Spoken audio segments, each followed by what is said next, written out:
오스틴 로스 주니어라는 목사님이 상당히 영향력 있는 교회의 담임 목사님으로 부임하게 됐습니다.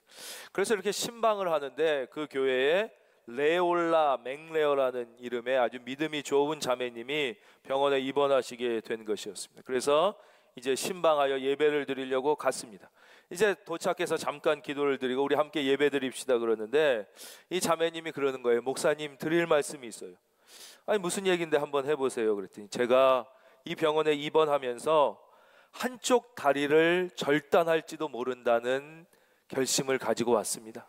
그래서 하나님께 기도드리고 준비하기를 내가 한쪽 다리를 절단하게 되면 다른 나머지 한 다리를 가지고 어떻게 하나님을 위하여 살까, 하나님께 감사하며 하나님께 영광을 올리며 살까, 그렇게 기도하고 있었는데요, 오늘 아침에 의사 선생님께서 저한테 말씀하시기를 두 다리를 모두 절단해야 된다고 말씀하셨어요.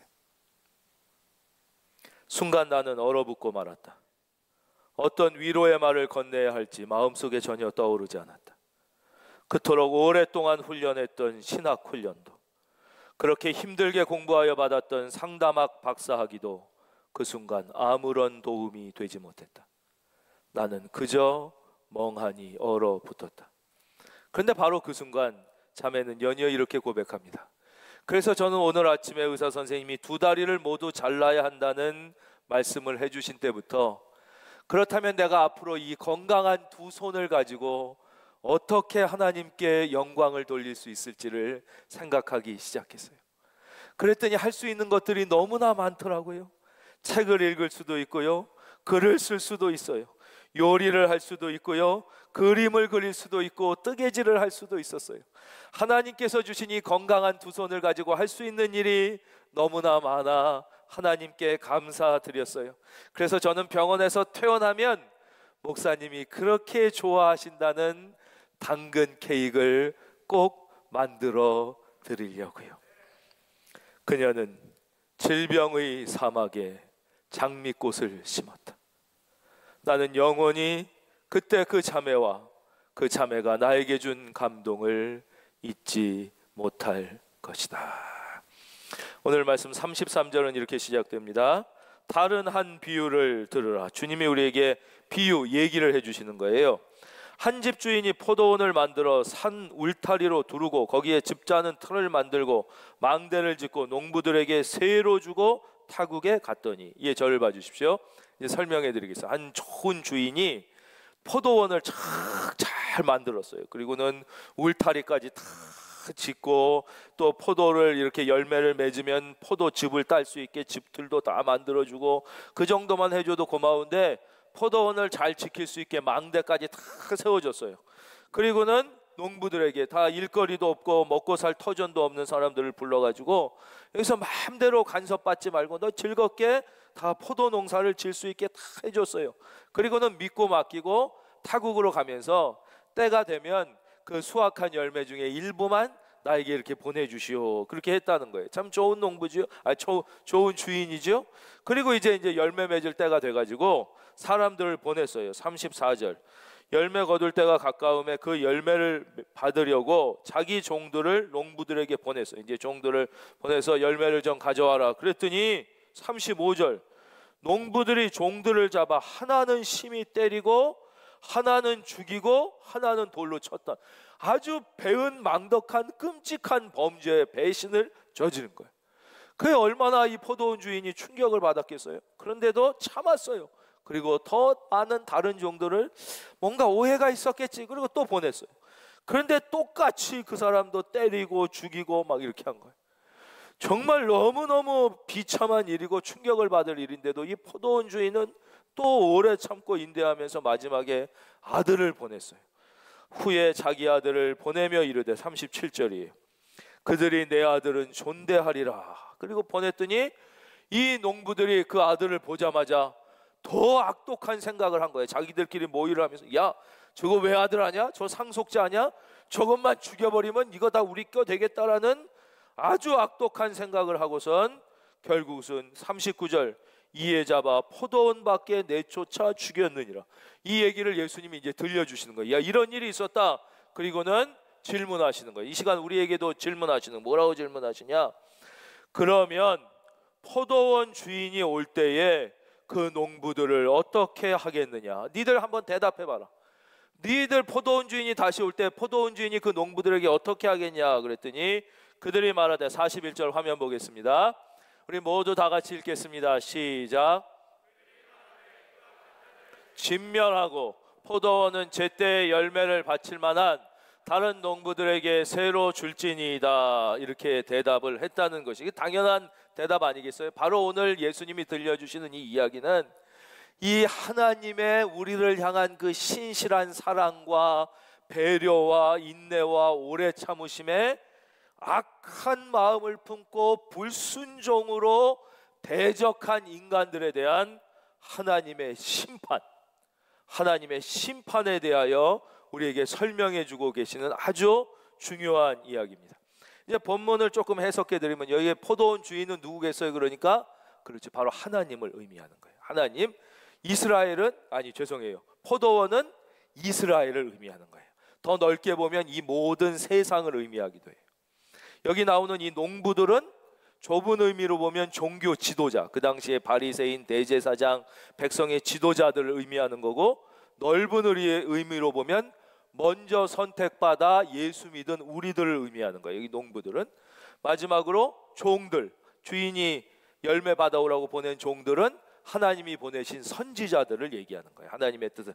그리고 마지막, 바로 내 아들은 존대하리라고 마지막 보낸 상속자는 우리가 잘 아는 대로 예수 그리스도를 의미하는 것입니다. 그래서 오늘 이 성경에는 첫째 하나님, 둘째 농부, 셋째 종과 상속자들 이렇게 나오는데, 우리 이렇게 셋으로 나눠서 오늘 본문을 살펴보면서 은혜를 받도록 하겠습니다. 첫째, 포도원 주인 하나님은 어떤 분이시냐 하는 거예요. 이 본문 속에서 예수님은 하나님이 어떤 분이심을 설명해 주는데, 첫째, 하나님은 사랑과 신뢰의 분이라는 거예요. 보세요, 이 포도원 주인이 얼마나 사랑했으면 이 사람들을, 농부들을 사랑해서 자기가 포도원을 다 지어주고 울타리까지 다 둘러주고 즙들 다 먹고 살 수 있게 해주고 망대까지 다 세워준 이 인간을 향한 하나님의 사랑. 하나님은 사랑이 하나님이에요. 보세요, 우리가 이 우주를 만든 게 아니에요. 이 지구를 만든 게 아니에요. 우리가 뭐 잘나서 사시사철 사계절이 뚜렷하고 오곡백과가 풍성한 이 좋은 나라에 태어나게 된 게 아니에요. 저 북극, 저 남극, 저 무더운 열대 다 많지만 다 오직 하나님의 사랑으로 그냥 에덴 동산을 다 지으시고 아담과 하와를 이렇게 다 거기서 살게 해주신 하나님의 사랑, 그리고 우리를 향한 하나님의 신뢰. 이제 니들이 잘 이렇게 농사 지어봐라.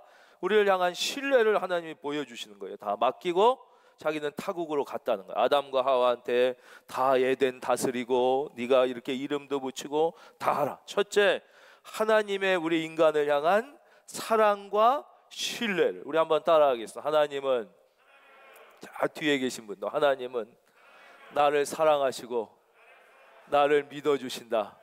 그래, 그렇죠. 그 하나님은 사랑과 신뢰의 하나님이에요. 예, 우리 인간을 향한. 그게 본문에서 예수님이 설명해 주시는 첫째. 두 번째는 바로 하나님의 인내예요. 정말 상상할 수 없는 인내, 오래 참으심이에요. 그렇죠?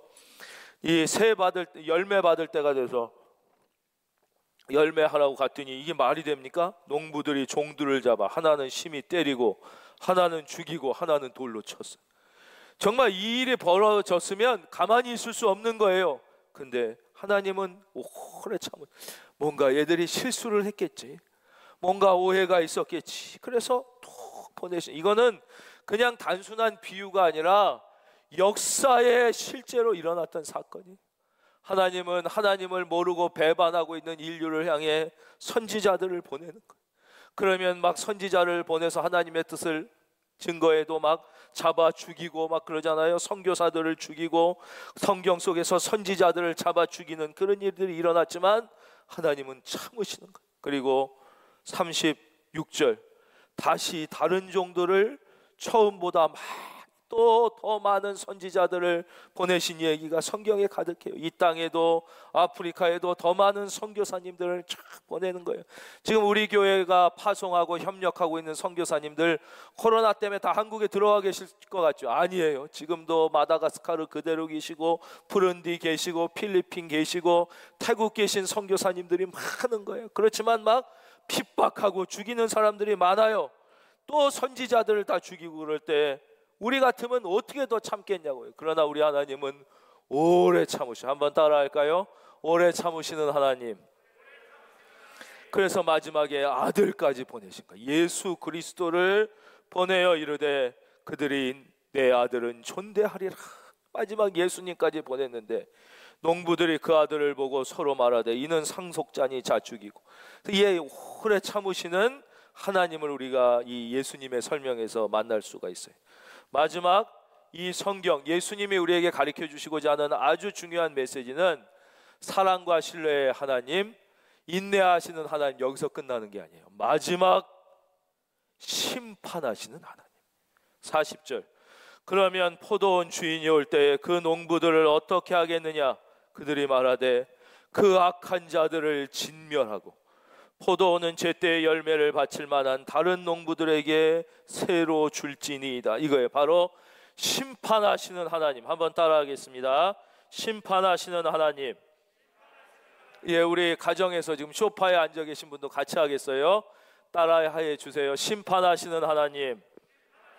우리 이거를 기억해야 된다. 예수님이 오늘 이 이스라엘 사람들에게 우리에게 들려주시고자 아주 중요한 메시지가 뭐냐? 심판하시는, 즉 모든 사람은 반드시 하나님 앞에 최후의 심판을 받는다는 거예요. 히브리서 9장 27절 화면 보겠습니다.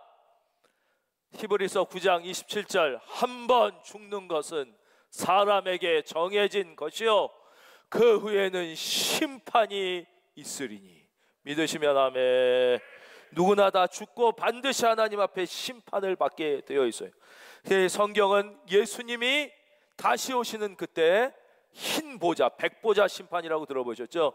백보자에서 하나님께서 그 사람의 모든 죄악을 다 낱낱이 심판하실 거라고 분명히 말씀하고 있어요.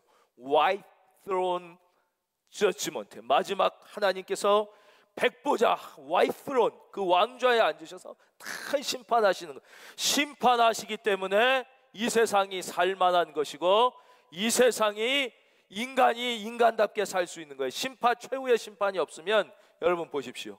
불의가 판치고 진리가 억눌리고 정의가 무너지는 때가 있잖아요. 세상 살다 보면 어두움의 때가 있어요. 암흑의 시기가 있어요. 진리를 말하던 사람이 죽고 정의를 외치던 사람이 처형되고 옳고 바르게 살려고 하는 사람들이 다 짓밟혀요.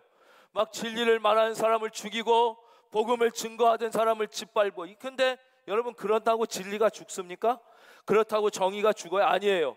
진리를 외치는 사람, 정의를 외치는 사람이 잠시 죽는 것처럼 보이고 처형당하는 것처럼 보일지라도 하나님의 최후의 심판이 있기 때문에 진리는 진리되고 정의는 정의되고 하나님의 나라는 이루어져 가는 줄로 믿습니다.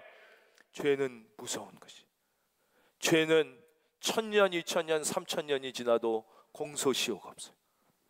죄는 낡아지지도 않아요. 흐려지지도 않아요. 우리가 마음속으로 품은 죄라 할지라도 하나님 앞에는 눈동자같이 다 기억돼 반드시 심판받는 거예요.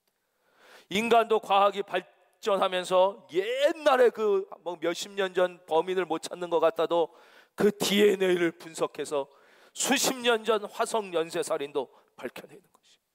이 하나님의 나라, 하나님이 하나님 되시는 이유는 하나님이 시간이 한 3000년 지났다고 막 죄가 이렇게 낡아지거나 희미해져서 어떤 죄를 져도 그냥 슥 넘어가고 심판이 없고 악한 짓을 했던 죄를 졌던 그 인간이나 착하고 거룩하고 정직하게 살려고 발버둥 쳤던 사람이나 비스무리해진다면 그런 하나님은 하나님이 아니시고 그분은 하나님이 될 수 없는 거예요.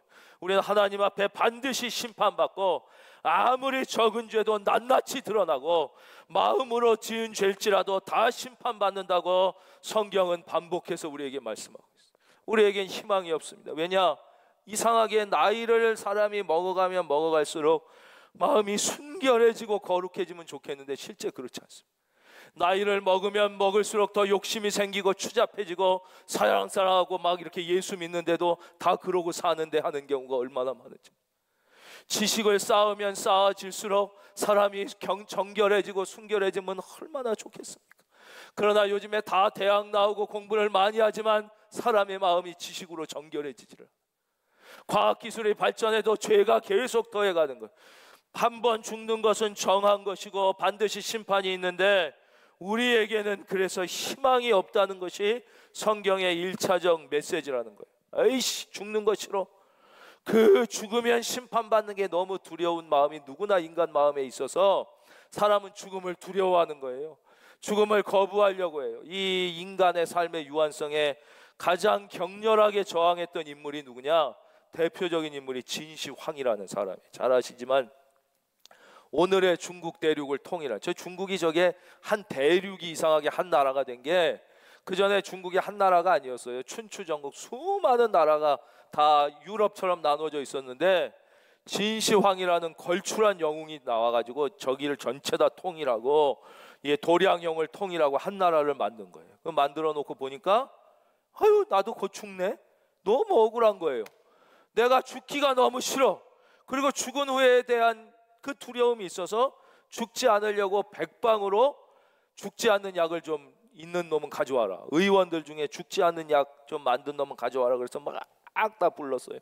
그러니까 뭐 그게 다 사기꾼들이 와가지고 뭐 이거 먹으면 안 죽습니다. 이거 먹으면 1000살까지 삽니다.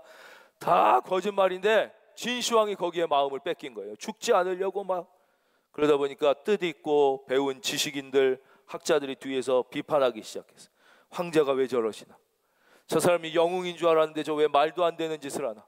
왜 이렇게 죽음에 저항하나? 막 그랬더니 진시황이 그 얘기를 듣고 화가 나가지고 이 머리에 먹물든 놈들이 그래 다 잡아 죽여라.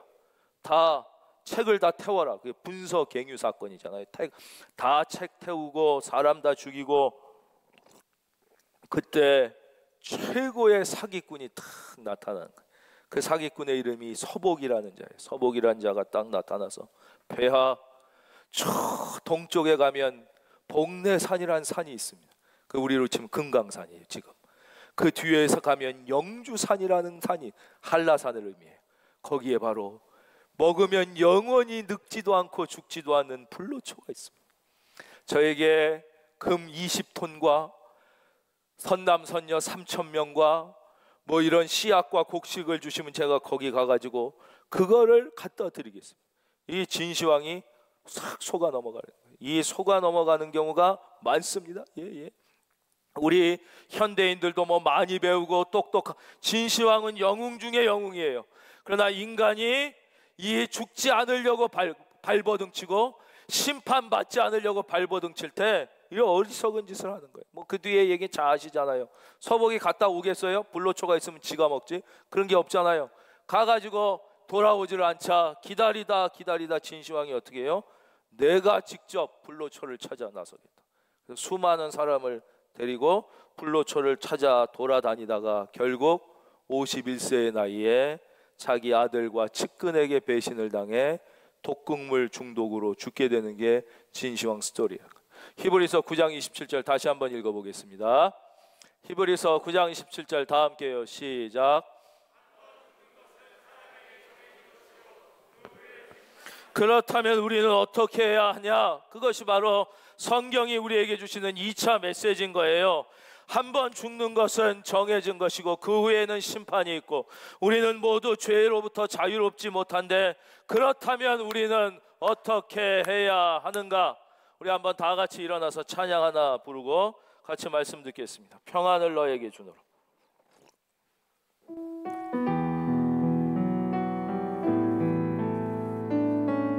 평안을 너에게 주노라. 평안을 너에게 주노라. 세상이 줄 수 없는 세상이 알 수도 없는 세상이 알 수도 없는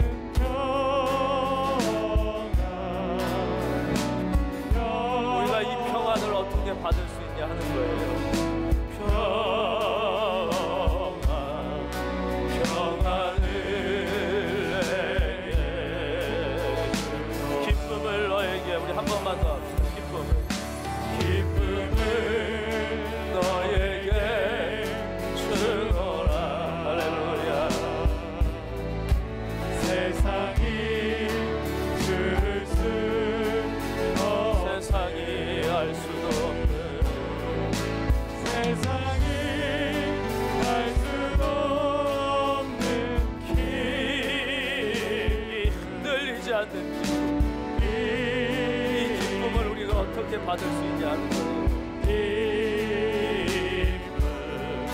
기쁨을 내게 주노라. 이제 앉으셔서 그 비밀이 담겨져 있는 말씀을 함께 읽겠습니다. 요한일서 1장 7절의 말씀을 화면에 띄워주십시오. 요한일서 1장 7절, 우리 침 한번 삼키고 이 말씀을 다 같이 읽겠습니다. 시작. 그 아들 예수의 피가 우리를 모든 죄에서 깨끗하게 하실 것이요. 믿으시면 아멘. 바로 그래서 우리를 이 심판에서 구원하기 위하여 하나님이 피눈물을 흘리신 것, 그게 바로 예수님을 보내시고 예수를, 우리의 죄를 다 신하여 십자가에 죽이심으로 그 보혈을 믿고 의지하는 자마다 그 아들 예수의 피가 우리를 모든 죄에서 깨끗하게 하실 것이요. 그래서 우리는 반드시 하나님 앞에 회개하고 죄를 고백하고 예수님 나를 정케하여 주시옵소서, 회개하고 용서받아야만 우리는 그 심판에서 옮겨 죄사함을 얻게 되는 유일한 길이라는 것이에요. 바로 예수님을 그래서 우리에게 보내주신 거예요. 우리 하나님은 사랑과 신뢰의 하나님이시고 동시에 오래 참으시는 하나님이지만 그렇다고 거기서 끝이 아니에요. 정의와 진리의 하나님이기 때문에 죄를 미워하시고 어떠한 죄라도 반드시 심판하셔. 그 심판으로부터 자유로울 수 있는 인간은 아무도 없는데 그 심판으로부터 용서받을 수 있는 유일한 길이 무엇이냐? 바로 그 아들 예수의 피를 회개하여 믿음으로. 한번 따라하겠습니다. 예수님, 내가 믿습니다. 나를 정케하여 주시옵소서. 그 아들 예수의 피가 우리를 모든 죄에서, 여러분 이 죄로 말미암아 죽을 수밖에 없고 심판받을 수 없는 운명에 처한 여러분, 반드시 회개하여 예수 믿고 용서받으시기를 주의 이름으로 축원합니다. 바로 요한일서 1장 7절, 그 아들 예수의 피가, 오늘 우리가 부른 찬양이잖아요. 십자가의 보혈만이 우리를 깨끗하게 하실 수 있다는 것입니다. 두 번째, 이제 농부들에 대해서 생각해 보겠습니다. 이 농부들은 선택받은 종교 지도자들을 의미하고, 또 넓게 보면 선택받은 예수 먼저 믿은 우리들을 의미한다고 말씀드렸어요.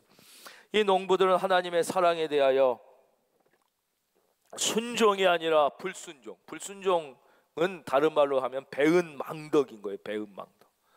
하나님께서 다 에덴 동산을 만드시고 우리 중에 태어날 때 옷 한 벌 갖고 태어난 사람이 누가 있냐?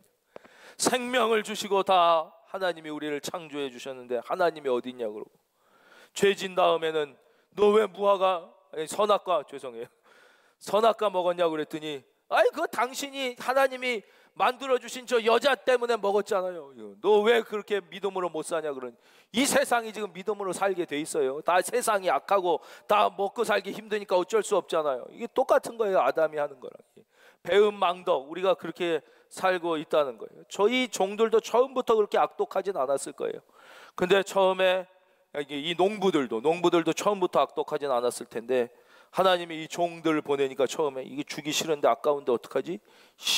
그냥 주지 말고 한번 몇 대만 때릴까? 그러다가 막 의논하고, 야 때리면 야 또 돌아가면 안 돼, 이거 아예 죽여버릴까? 점점 이 악독해지는 거야. 악독해져. 여러분 세상 말을 듣지 마십시오. 여러분의 편이 누가 있습니까? 하나님이 여러분을 사랑하시고요, 하나님이 우리의 편이고요, 하나님의 말을 들어야 되는데 하나님의 말은 안, 자꾸 세상. 여러분이 잘 되면 제일 좋아하는 사람이 누굽니까? 잘 될 때 제일 좋아하는 첫째 분은 부모님이에요. 부모님이 자녀가 잘 되면 제일 좋아하는 거예요. 두 번째는 형제 자매들이 좋아해요. 그러나 형제 자매보다 더 좋아하는 사람이 있어요. 바로 목사입니다. 성도님이 잘 되면 형제 자매도 너무 좋아하지만요, 친구들도요 너무 잘 되면 약간 부러워하는 마음도 있고 시기하는 마음도 있어요. 형제들이 제일 기뻐하는 것 같지만 너무 이러면, 그러나 여러분 부모님은 자녀가 잘 될 때 시기하는 부모가 어디 있습니까? 부러워하는 부모가 어디 있습니까? 나도 잘 돼, 이런 부모 없고요. 목사들은 교인들이, 성도님들이 잘 되면 부모님 다음으로 기뻐하지, 목사님이 교인 잘 됐다가 어이 부러워, 나도 잘 되고 싶네, 나 좀 시기, 쟤만 저렇게 잘 돼, 이런 목사는 없어요. 여러분 좀 여러분이 진짜 잘 되는 걸 좋아하는 그런 사람 말을 들을 수 있기를 주의 이름으로 축원합니다. 다른 사람들 말만 맨날 듣는 거예요. 이 농부들도 하나님 말씀을 들어야 되는데, 그렇죠? 자꾸 사탄의 꾀임에 넘어가는 거예요. 이 뒤 배후에 숨어서 지난 시간 말씀드렸잖아요. 이 세상을 조정하고 우리의 마음을 싱숭생숭하게 만드는 말에 속아서 넘어가는 거예요. 제가 초등학교 때 우리 동네에 그때 국민학교 애들이 놀 게 없으니까 권투가 유행해서, 그때 우리나라 세계 챔피언이 많아. 그래가지고 동네 애들끼리 모여서 막 이렇게 빨랫줄을 갖다가 링을 만들고 거기서 권투 시합을 막 하는 거예요. 뭐 이기면 또 여기 뭐 준결승, 결승 막 이렇게 해서 동네 토너먼트를 만들고 이렇게 해서 애들끼리 권투 시합을 했어요. 그때 우리 동네에서 제일 이 권투를 잘하던 애가 이진호라는 친구가 잘했어요. 이름도 제가 기억해. 걔가 잘했고, 저는 이렇게 비리비리한 것 같은데 그래도 좀 이렇게 권투 운동신경은 좀 있었는지 이걸 좀 잘해서 자꾸 이겼어요. 그래서 드디어 둘이, 저랑 이진호라는 친구랑 결승전을 하기로 했어요. 뭐 애들에게서는 빅 이벤트가 열린 거였어요. 그리고는 드디어 심판을 모셨어요. 두 권투 누가 심판이었냐? 바로 이 이진호라는 애 형이 심판을 보기로 했어요. 벌써 여기서 웃음이 나오잖아요. 벌써 이거는 하나 많아 내가 진 거. 나는 그걸 몰랐어요. 순진한 마음에 그래도 이게 형이 공평하게 봐줄 거라고 생각했어요. 1라운드가 됐어요. 근데 이상하게 1라운드에 제가 좀 더 잘했나 봐. 많이 때린 것 같아요. 2라운드 시작되기 전에 이 형이 나한테 오더니 내가 너에게 내 동생을 이길 수 있는 방법을 알려주겠다는 거예요. 그 말이 되는 얘기입니까? 근데 그걸 또 믿어. 뭔데요? 내가 보니까 넌 오른손잡이지. 예. 오른손잡이는 오른손을 쓰면 안 돼. 오른손은 수비를 하고 딱 맞고 왼손으로 잽만 날려. 그럼 네가 이미 앞서고 있으니까 네가 승리할 거야. 이런 얘기를 초등학교 제가 한 4, 5학년 그대로 믿은 거예요. 이 형이 진지하게 나를 위하여 얘기해 주는 것 같아. 그래가지고 2라운드부터 오른손잡이가 오른손을 안 쓰고 왼손만 갖고 하니 됩니까? 연락이 얻어 터지기 시작했어요. 2라운드가 끝나고 암만 해도 이상해서 그 형한테 형 아닌 것 같습니다. 오른손을 안 쓰고 왼손만 쓰니까 너 나 못 믿어? 너 나를 못 믿으면 너 어떡해? 내가 너 이기려고 해주는 말인데 너 그러면 나 실망이다? 알았습니다. 3라운드도 또 이러고 연락이 얻어 터지고 진 거예요. 여러분, 세상은 여러분을 위하는 것 같지만 위하는 것이 아닙니다. 여러분 위해서 은행에서 돈 빌려주는 것이 아닙니다. 이자 받으려고 돈 빌려주는 거예요. 세상은 다 자기를 위해서 살고 내가 잘 돼야 되는 것입니다. 여러분, 하나님만이, 성경만이, 예수만이 나를 위하여 십자가에서 죽으시고 나를 진짜 사랑하시고 나에게 사는 길을 가르쳐 주시는 분이심을 믿으시기를 주의 이름으로 축원합니다. 마지막으로 이 종들과 아들에 대해서 말씀드리겠습니다. 종들은 하나님이 보내신 선지자들이에요. 이렇게 선지자들을 보내서 하나님 말씀을, 근데 듣기가 싫어서 막 안 듣는 거죠. 그리고 농부들이 자기들끼리 막 의논하는 거예요. 마지막으로 아들을, 예수님을 보내주신 거예요. 이건 뭐 다 이해하실 수 있을 텐데, 여기서도 우리가 누구의 말을 들어야 되나요? 뭐 농부들끼리 지들끼리 의논했겠죠. 야, 어떻게 한 게 우리에게 유리할까? 저걸 잡아 죽이는 게 유리하지 않을까? 이거 그러면 다 우리 거 되지 않을까? 결국 진멸되는지도 모르고 막 그런. 이게 우리가 무슨 일이 있을 때 들을 만한 사람의 얘기를 들어야 돼. 이게 아주 SNS, 인터넷의 심각한 폐해가 뭐냐? 들을 만한 사람의, 이게 얘기한 사람이 누군지도 모르는데 그걸 막 듣는 거예요. 막 그게 거기에 답이 있는 걸로 잘못 알고 있는 것이에요. 다 그런 사람들끼리, 모르는 답을 모르는 사람들끼리 모여서 서로 올려놓고 막 SNS에 또 자기 잘 먹는 사진, 뭐 좋은 음식 먹고 어디 여행 가고 뭐 이쁜 옷 산 거 이런 거, 그거 다 거짓말이거든요.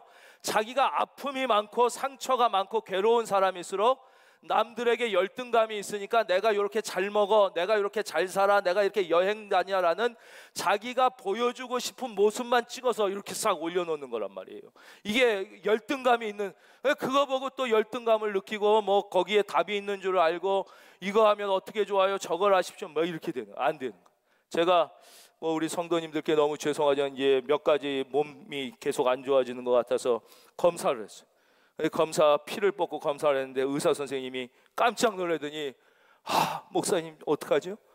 이 너무 안 좋습니다. 당뇨 수치가 이게 몇 배가 나왔습니다. 심각합니다. 이걸 못 잡아서 너무 의사 선생님이 깜짝 놀라는 거예요. 이건 너무 이제 많이 지나쳐서 이거는 이제 안 되고 이거는 약을 해야 되고 아주 심각해졌습니다. 그리고는 그 다음에 저한테 이러십니다. 목사님 너무 안 좋기 때문에 이제부터는 좋아질 일만 남았습니다. 이제는 기뻐하십시오. 더 이상 나빠질 수가 없습니다. 지금까지 어떻게 이거 견디셨냐고. 근데 너무 수치가 심각, 더 이상 나빠질 일이 없으니까 좋아질 일. 제가 아멘. 그러고서 여러분, 코로나 여러분의 인생, 세상이 아무리 뭐라 그래도 예수 붙잡으면, 예수 의사 만나면 좋아질 일만 남았습니다. 선지자의 말을 들어야 돼요. 약 먹으라는 말을 들어야 돼요. 주의 종의 말을 들어야 되는 거지. 자꾸 거기에 뭐가 좋아요? 의사가 아닌 사람들끼리 하는 얘기를 듣지 말고 한마디를 들어도 의사 얘기를 들어야지 병은 낫는 것처럼 우리 인생의 의사, 우리 인생의 치료서인 성경의 말씀을 들을 때, 선지자의 말을 들을 때 우리의 인생이 죄악에서 구원함을 얻을 줄로 믿습니다. 오늘 말씀 42절 이제 마지막 설명해 드리고 맺겠습니다. 예수께서 이르시되 너희가 성경에 건축자들이 버린 돌이 모퉁이의 머릿돌이 되었나니 이것은 주로 말미암아 된 것이요 우리 눈에 기이하도다 함을 읽어본 일이 없느냐. 43절 화면 보겠습니다. 이 말씀까지 오늘 설명해 드리려고 그래요. 다 같이 읽겠습니다. 시작. 하나님의 나라를 너희는 빼앗기고 그 나라에 열매 맺는 백성이 받으리라. 저를 봐주십시오. 이건 뭐냐면요, 먼저 하나님은 이스라엘 백성을 선택하셨어요. 그리고 그들 중에 특별히 대제사장, 바리새인 이런 사람들은 선택받은 사람의 대표예요. 그런데 이 사람들이 어떻게 했냐? 건축자들의 버린 돌, 예수님을 버렸다는 거예요. 먼저 하나님께서 택하시고 그들로 하나님의 나라를 건축하게 하셨는데 그들이 예수님을 버린 거예요. 그랬더니 이것이 건축자들의 버린 돌이 모퉁이의 머릿돌이 되었는, 이것을 선택받지 못했던 이방인들이 이 예수님을 받아들여서 그것을 모퉁이 돌로 삼아서 하나님의 나라를 건축해 갔다는 거예요. 그러므로 43절 내가 너희에게 이르노니 하나님의 나라를 너희는 빼앗기고, 너희 먼저 선택받은 이스라엘 백성들, 대제사장 이런 사람은 빼앗기고 선택받지 못한 것 같았지만 예수님을 받아들여서 머릿돌로 삼은 그 나라는 그 나라의 열매 맺는 백성이 받으리라. 이렇게 설명해 주시고, 이거 이제 우리에게 적용하면 뭐예요? 지금 우리나라는 벌써 예수 믿은 지 3대 4대인 사람들이 많아요. 할아버지가 목사님인 사람도 많고 일가치청 중에서 목사 한두 분 없는 사람이 별로 없어요. 가정에서도 보면 형님이 믿던 형수님이 믿던 아니면 재수씨 다 보면 이렇게 믿는 사람들이 있어요. 이게 뭐예요? 그 가문이 하나님께 선택받았다는 거예요. 그러나 그렇게 선택받은 가문인데도 자기는 예수님을 거부해. 아내는 예수를 믿는데 나는 싫다. 할아버지 할머니 믿었지만 내가 보니까 교회 싫다. 부모님 교회 다녔지만 내가 보니까 싫다. 이 사람들은 바로 예수님이 그 가문에 선택돼서 왔는데도 자기가 그 예수님을 버린 이 이스라엘 백성과 똑같이 된 거예요. 똑같이 된 거예요. 그러나 지금 이 시대에도 부모님도 예수 전혀 안 믿고 가족 중에 예수 믿는 사람 전혀 없는 이방인 같은 사람일지라도 그들이 내가 예수를 나의 구주로 믿습니다. 이렇게 고백하고 받아들이면 그 예수님이 그 인생의 머릿돌이 되셔서 그의 인생을 건축하고 하나님 나라를 건축하는데 함께 하셔서 열매 맺게 해주신다는 거예요. 오늘 이 시간에도 예배 드리시는 분들 중에, 또 방송으로 예배 드리시는 분들 중에 아내는 믿는데 나는 안 믿고, 할아버지가 목사님이었고 우리가 3대 예수 믿었고 부모님이 그랬어도 나는 그 다 아닌 것 같아. 요즘에 교회에서 코로나 환자만 많이 나온다 그러고 하나님이 있다면 무슨 왜 안 지켜져. 혹시 이런 악한 잘못된 사탄의 마음이 있어서 예수님을 버려쳤던 분이 계시다면 다시 이분을 받아들이고 여러분의 인생의 머릿돌로 삼을 수 있기를 주의 이름으로 축원합니다.